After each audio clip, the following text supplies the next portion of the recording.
Halo Sobat Indie, ketemu lagi di channel Indie Driver. Dan kali ini saya akan membuat vlog tentang sebuah mobil yang bisa dibilang sebagai salah satu mobil legendaris di Indonesia. Ada di belakang saya, apa itu? Ini dia Suzuki Katana GX tahun 1994. Itu zaman saya masih SMA. Katana ini dijulukin juga sebagai Jimny Banci. Kenapa?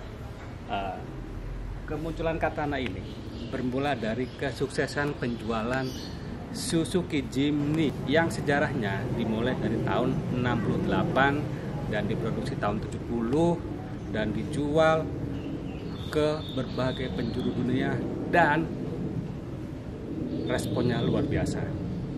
Tapi Jimny itu 4x4 atau 4-wheel drive. Nah, di Indonesia harganya mahal sehingga muncullah ini kembarannya atau adiknya.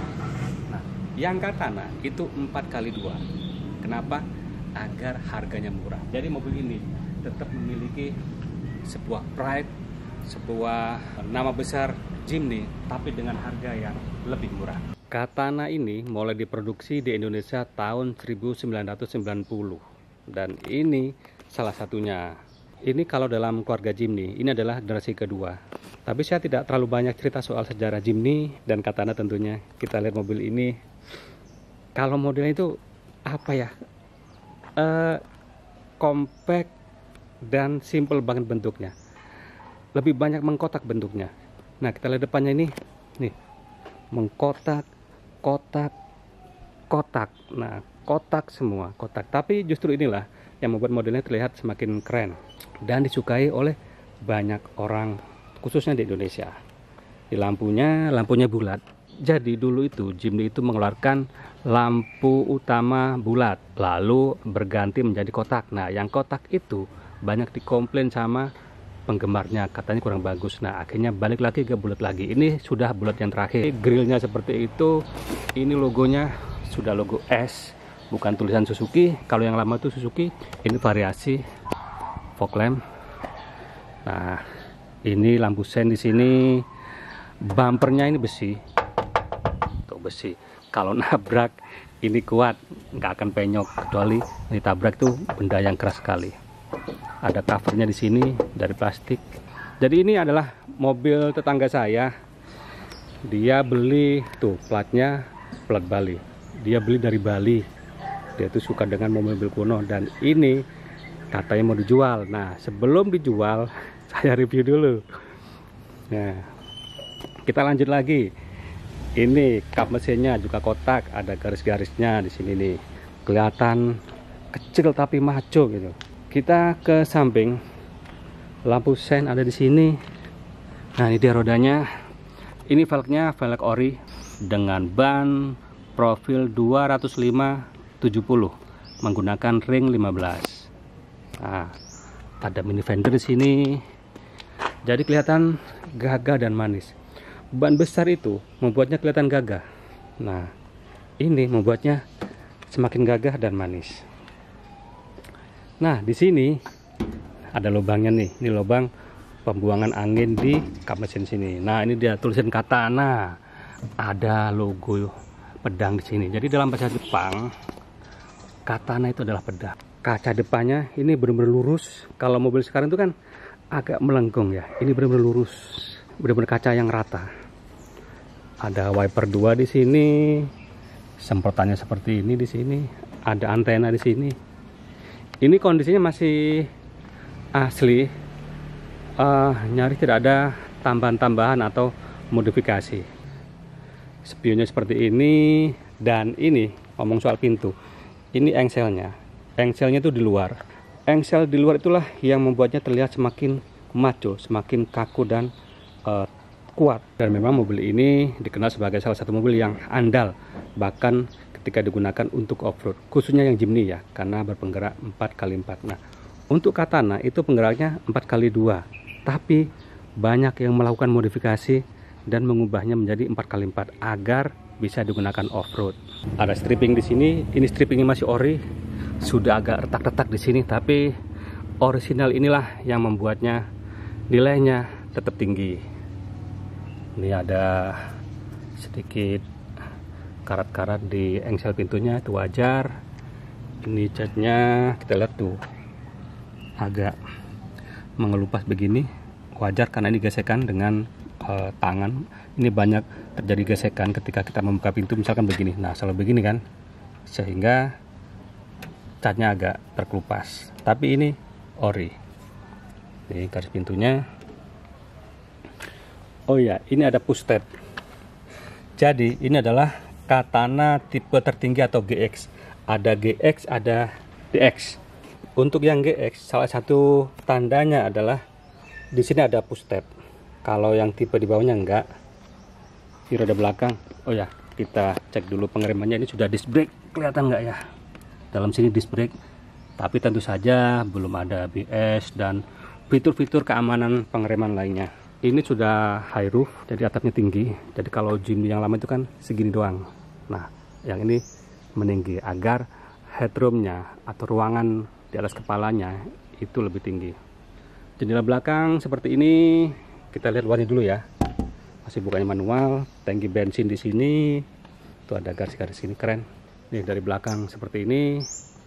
Ada kondenya di sini. Sama seperti pintu depan, di sini engselnya di luar. Ada dua di luar, tulisan GX.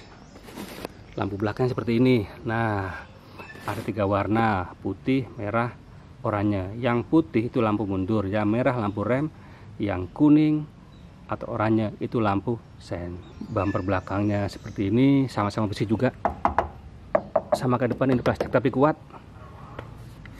Ini knalpotnya nih, unik knalpotnya, bentuknya melengkung begini. Kenapa nggak lurus saja sampai sini, tapi kenapa harus melengkung keluar seperti ini?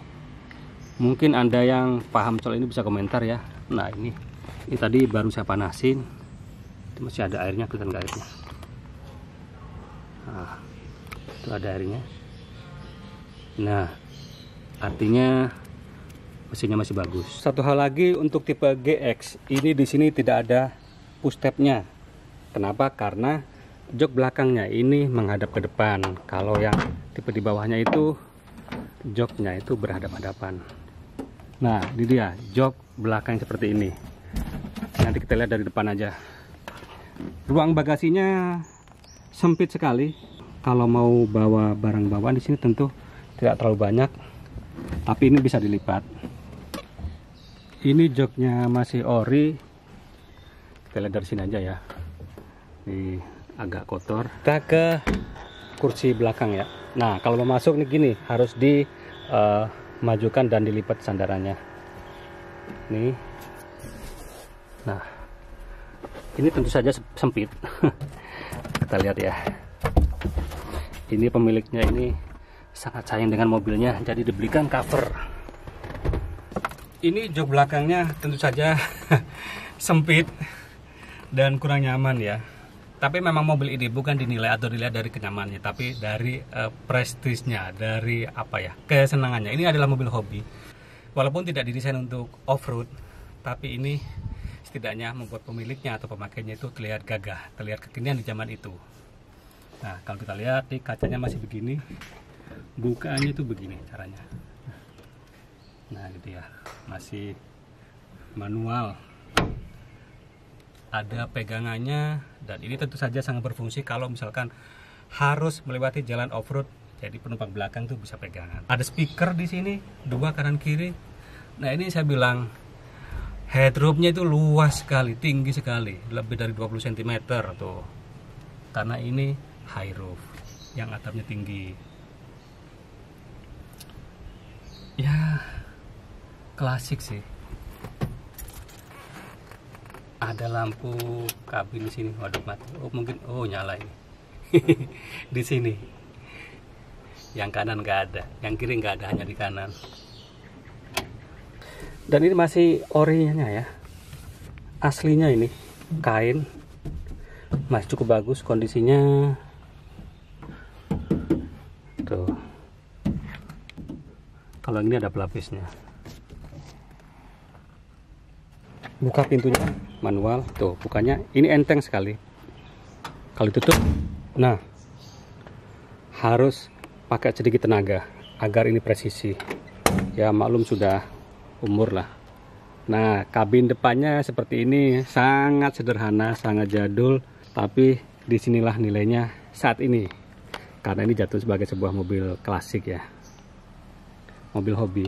Ini joknya nggak ori, diganti sama pemiliknya, tapi jok aslinya itu ada, disimpan di eman-eman, apa ya, di eman-eman itu, disayang-sayang sama pemiliknya. Jadi kasih yang ini dulu, kalau mau itu kasih yang aslinya. Ini dashboardnya ini plastik tentu saja dan keras. Zaman segitu itu ya ini sudah oke lah. Klaster meternya seperti ini, sebelah kiri itu speedometer, sebelah kanan itu tachometer, ada indikator bensin, ada indikator suhu mesin. Indikator suhu mesin di zaman dulu itu sangat penting untuk memonitor suhu mesin. Kalau lebih dari 3/4, ini ada di merah nih, artinya mesinnya bermasalah dan harus segera dibenerin. Lingkar setirnya gede sekali. Dan ini sudah power steering ya. Yang GX ini udah power steering.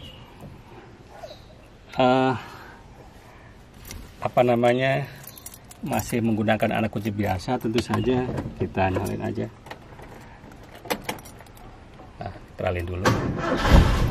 Nah, seperti ini. Ini untuk tuas lampu, ini untuk wiper. Bisik ya. Ini sudah ada AC-nya. Lumayan lah ada AC-nya. Mobil tahun segitu. AC-nya juga lumayan dingin kok.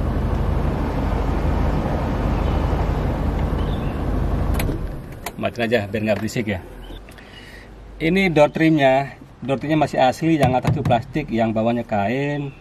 Untuk membuka ini jendelanya, ini masih power ankle. Masih manual. Tapi masih oke nih. Motornya masih oke. Tuh, tertutup rapat. Persneleng manual. Ini 5 percepatan, 6 dengan mundur. Ada handbrake begini. Di tengah ini tempat penyimpanan. Ya, lumayan ada penyimpanannya. Di bawahnya AC, ini panel AC. Ada buat asbak juga. Jadi orang dulu tuh suka berkendara sambil ngerokok. Ini asbaknya, di sampingnya ada lighter, di bawahnya untuk tape-nya, tapi ini tape-nya sepertinya sudah diganti ya. Ini sini ada pegangannya.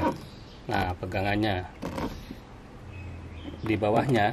Nah, ini ada penyimpanan. Di dalam situ juga ada tuas atau handle untuk kap mesin. Nanti kita lihat ya mesinnya ya. Ya begitulah kondisinya, tidak terlalu banyak fitur-fiturnya karena ini mobil lama, dan tahun segitu fitur itu sebuah hal yang sangat mewah dan tentu saja tidak ada di mobil seperti ini. Kita intip mesinnya. Nah, ini mesinnya ini cukup tebal, kaleng. Ini penahannya di sini. Ini dia mesinnya, mesin 1000 cc berkode F10A. Ini 4 silinder segaris, membujur ke belakang karena ini berpenggerak roda belakang. Ini masih karburator. Powernya itu 49 PS pada 5.500 rpm dan torsi maksimalnya 74 Nm pada 3.500 rpm. Nah, kita sekarang jalan saja. Ini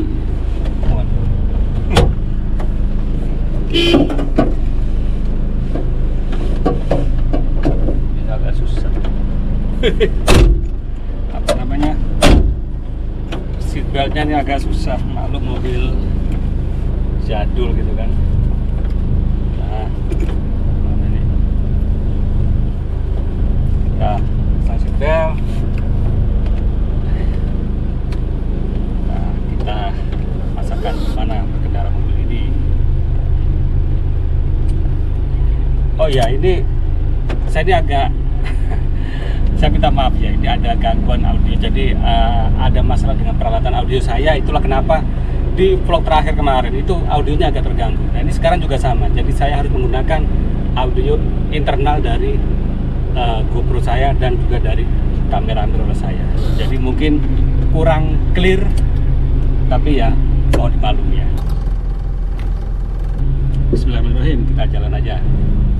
Suspensinya keras, Tapi ya karena ini SUV, walaupun hitungannya compact SUV.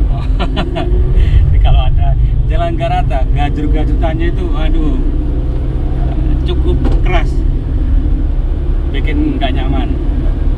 Jadi kita lewat polisi tidur, kecepatan cuma 20. Wow. Emang mobil ini nggak nyaman, tapi seperti yang saya bilang tadi, nilai dari mobil ini bukan pada kenyamanannya. Orang beli mobil ini tentunya sudah tahu bahwa mobil ini tidak nyaman. Lalu untuk apa? Ya untuk nostalgia, untuk status, untuk dinikmati. Itulah tujuannya. Kalau handlingnya sih, setirnya ini, wow, ya cukup enteng. Ini sudah power steering. Seperti saya bilang tadi, ini tipe GX ya, sudah power steering. Cuman power steeringnya ya masih nggak terlalu ringan lah. Untuk visibility di mobil ini oke. Kanan kiri depan belakang itu terpantau dengan cukup baik. Mobil ini powernya memang rendah, tapi lagi-lagi bukan disitulah poinnya. Lebih pada kemampuan mobil ini digunakan di medan-medan off-road. Jadi kalau untuk rebutan tentu saja tidak. Jadi mobil ini dikendarai pelan, dinikmatin gitu kan, jalan-jalan di sekitaran komplek atau sesekali ke pusat kota gitu, menikmati suasana. Nah ini kita di lampu merah. Ini salah satu ujian bagi para pengguna mobil bertransmisi manual ketika berada di kemacetan, ya kakinya akan sedikit lebih pegal. Mobil ini pada zamannya itu jadi salah satu status sosial ya. Kalau mereka yang jiwanya muda, lebih ke suka petualangan, pilihannya mobil ini. Contoh misalkan siapa ya, figur zaman dulu itu di film lah, Lupus itu pakai Jimny, pakai Katana. Tapi kalau si Boy itu pakai BMW. Nah ini di kalangan anak muda pada zamannya dulu ini sangat diminati, sangat digandrungi. Kalau Anda zaman segitu anak muda punya Jimny atau punya Katana, wah itu keren sekali. Tapi di zaman segitu ya, itu nggak semua orang yang bisa punya mobil, hanya orang-orang tertentu yang bisa punya mobil. Nah itulah kenapa sekarang mobil ini banyak peminatnya, karena di zaman dulu itu tidak semua orang bisa membelinya. Mobil itu masih sebuah barang yang sangat mahal, yang sangat eksklusif. Nah sekarang generasi yang pada saat itu belum bisa beli mobil, sekarang berada di posisi yang ekonominya cukup bagus. Nah disitulah mereka akan membeli mobil ini, entah itu Jimny, entah itu Katana, entah itu yang second, yang sudah jadul, ataupun yang mobil Jimny keluaran terbaru atau generasi keempat. Nah itulah kenapa penjualan mobil ini cukup bagus. Bahkan untuk yang mobil bekas seperti ini, itu pasarannya itu gelap, nggak ada patokan yang jelas. Bisa dijual 50 juta, 60 juta, 70 juta, 80 juta, bahkan ada yang sampai 100 juta. Ya tergantung kondisi mobil, tergantung pemiliknya, dan tentu saja tergantung pembelinya. Ya lagi-lagi harga itu bagi mereka ya, itu hanya sebuah angka. Namun memiliki mobil ini itu adalah sebuah kebanggaan. Kita jalan lagi. Salah satu hal yang menjadi nilai plus dari mobil ini adalah perawatannya yang sangat murah dan mudah. Mobil ini mesinnya sama dengan Suzuki Carry. Artinya apa? Spare partnya itu sangat berlimpah dan sangat murah. Jadi kalau misalkan ada masalah, mau memperbaiki bahkan atau misalkan mau diperbarui gitu, nggak perlu khawatir, spare partnya banyak. Bahkan teman saya yang hobi off-road pakai Jimny itu cerita, kadang-kala itu mereka ada masalah ketika berada di medan off-road, ada spare part yang rusak lah, yang apalah. Nah shop pun spare partnya itu mudah ditemukan. Nah, hal inilah salah satu hal yang membuat peminat mobil ini masih tinggi selain nilai historinya. Dan demikian saja Sobat Indie, vlog saya kali ini tentang Suzuki Katana tipe GX tahun 1994. Dan seperti yang saya bilang tadi, mobil ini saya review karena mau dijual. Jadi kalau misalkan Anda berminat, bisa kontak saya atau nanti saya kasih nomor telepon orangnya. Cuman orangnya itu jujur saja, dia itu orang sibuk. Mungkin harus cari waktu yang pas ya, atau lewat saya juga bisa sih. Nanti intinya saya bantu. Saya bukan broker mobil. Saya itu hanya bikin review karena mobil ini menarik dan kebetulan memang lagi dijual. Dan demikian saja Sobat Indie, vlog saya kali ini. Terima kasih sudah menonton. Sampai ketemu